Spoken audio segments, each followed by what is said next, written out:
Og næst komið að skýrslu bæjarstjóra til máls tekur bæjarstjóri Ásthildur Sturludóttir. Forseti, ágætu bæjarfulltrúar, ég vil þakka fyrir skemmtilegar og líflegar umræður Akureyrarstofu. Alltaf gaman að ræða okkur flottu stofnanir bæjarins og hlusta á framtíðarsýnina.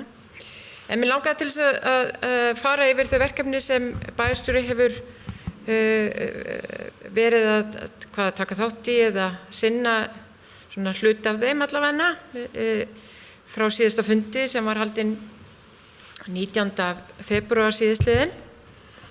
Nú 19. febrúar þá sótti ég fundi í Reykjavík ásamt bæjarfulltrúa Hildu Jönu í samgöngu- og sveitarstjórnarráðuneytið. Það sem við hittum Hermann Sæmundsson skrifstofustjóra og Sigtrygg Magnússon aðstoðarmann samgöngu- og sveitarstjórnarráðherra, þar sem við ræddum Akureyrarbæ sem vaxtarsvæði og mögulega höfuðstaðastefnu sem við höfum rætt hér áður.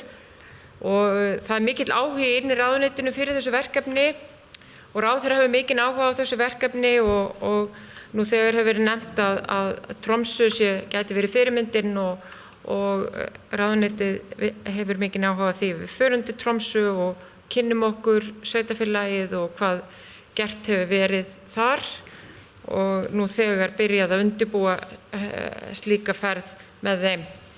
Þannig að það komið í gang. Nú 20. febrúar síðastliðinn þá tók ég á móti Þóransinni og Þór Haugsinni Reykdal, eða Þór og Þór eins og þeir kallað, Skafti og Skafti, frá félagsmálaráðuneytinu þar sem við ræddum búsetumál fatlaðra og hlutverk ríkisins í þeim efnum.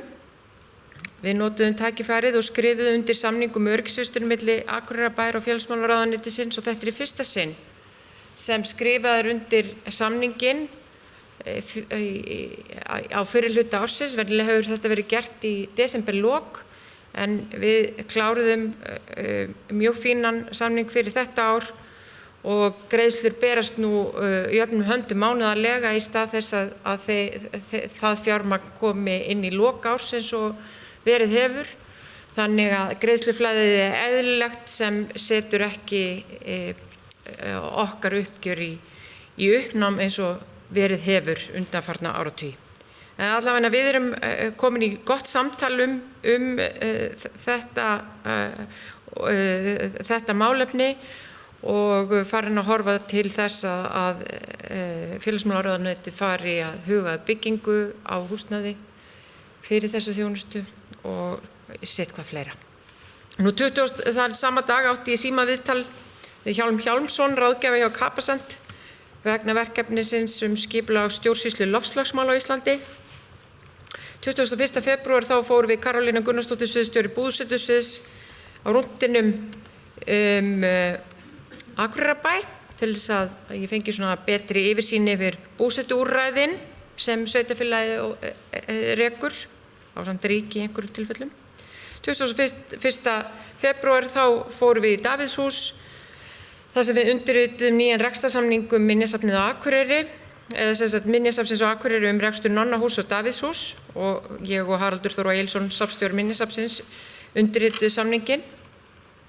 Nú 21. febrúar átti ég sömuleiðis símaviðtal við Anitu Parló, doktor Anitu Parló sem sérfræðingur í norðurslóðamálum og voru við að ræða okkar hjartans mál eða sveitarfélög á norðurslóðum. 27. febrúar þá sat ég fjarfund í allsherjar- og menntamálanefnd þar sem til umfjöllunar var tillaga til þingsályktunar að Akureyri yrði miðstöð málefna norðurslóða á Íslandi og já, það var bara mjög málefnalegt og gott umræðefni og ég verð nú að segja að það kom mér á óvart hversu í raun og veru mikill áhugi og mikill stuðningur var við þetta. Þannig að það var mjög gott mál og það Hilda Jana var á staðnum og Embla Oddsdóttir forstöðumaður Norðurslóðanetsins var þarna sömuleiðis á fundinum. Eftir hádegi þennan sama dag þá fórum við, ég og 3 aðrir sviðsstjórar, Guðríður Friðriksdóttir, Karl Frímannsson og Kristinn Jakob Reymarsson til Hríseyjar, og það sem við heimsóttum stofnanir bæjarins og var tilgangurinn að fylgja eftir málum sem rædd voru á íbúafundi og fyrir skömmu hittum við starfsmenn Akureyrarbæjar og formann hverfisnefndarinnar og áttum við mjög góðan fund með honum og góða fundi með íbúanum þarna. 27. febrúar þá satt ég fund með hafnarstjórn, bæjarstjórn, sóttvarnalækni og almannavörnum þar sem farið var yfir ýmsa þættir snúa viðbragðsáætlun vegna COVID-19 veirunar. Seinna daginn þá fékk ég heimsókn frá Lionsmönnum sem eru undirbúa landsþing Lions árið 2021. Það er ekki ráð nema tíma sér tekið að byrja að undirbúa það. Ég fletti nú upp dagskrána í maí 2020 og sagði já, ég er laus, en það var mér bent á að þetta væri eftir ár. Þannig að ég bað bara aðstoðarmanninum að setja þetta inn hjá bæjarstjórunum. 29. febrúar þá var ég nú með fjölskyldunni minni, ekki í embættiserindum, en ég var með fjölskyldunni minni á landsliðsleik í hockey í skautahöllinni, þar sem það léku á móti Úkraínu og unnu að sjálfsögðu, og mér langar til þess að óska þeim til hamingju með silfurverðlaunin í riðlinum.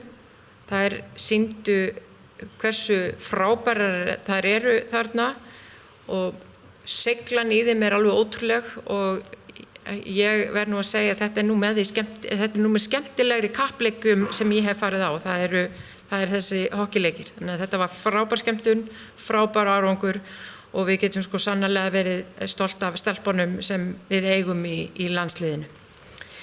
Í gær þá átti ég fjarfund með 2 háskólanemum sem eru að vinna lokaverkefni eða BS-verkefni ferðaþjónustu í Akureyrarbæ. Og í gær þá var símafundur hjá almannavarnanefnd, upplýsingafundur COVID-19 veiruna. Slíkir fundir eru nú haldnir reglulega, bara símafundur með öllum þeim sem sitja í almannavarnanefnd, þess að okkur bæjarstjórunum. Og nú í dag þá var sviðsstjórafundur eins og venjan er á þriðjudögum, en við ákváðum að helga þennan sviðsstjórafund algjörlega viðbragðsáætlunum og fara yfir viðbragðsáætlanir Akureyrarbæjar vegna COVID-19, og á fundinum fengum við líka Ólaf Stefánsson slökkviliðsstjóra sem er okkar fulltrúi inn í aðgerðastjórn, og ræddi við sérstaklega mögulegt viðbragð, en við gerum ráð fyrir því að á morgun komi endanlegt plagg viðbragðsáætlun almannavarna heilt yfir, þannig að sem við að sjálfsögðu fylgjum komi eitthvað upp á. En við erum bara á hættustigi núna og við skulum vona að það fari ekki upp á neðarstig. En að öðru leyti þá eru ekki svona fleiri sérstök verkefni sem við nefnum hér í dag. Takk. Það bæjarstjóri Ásthildur Sturludóttir lokið máli sínu. Eftirtaldar fundagerðir eru lagðar fram til kynningar.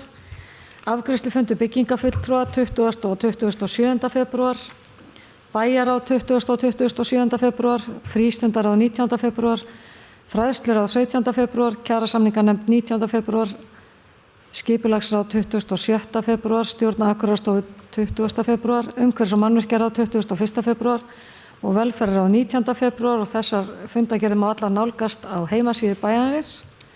Og ég segi þá fundi slitið klukkan 18:16 og takk fyrir góðan fund.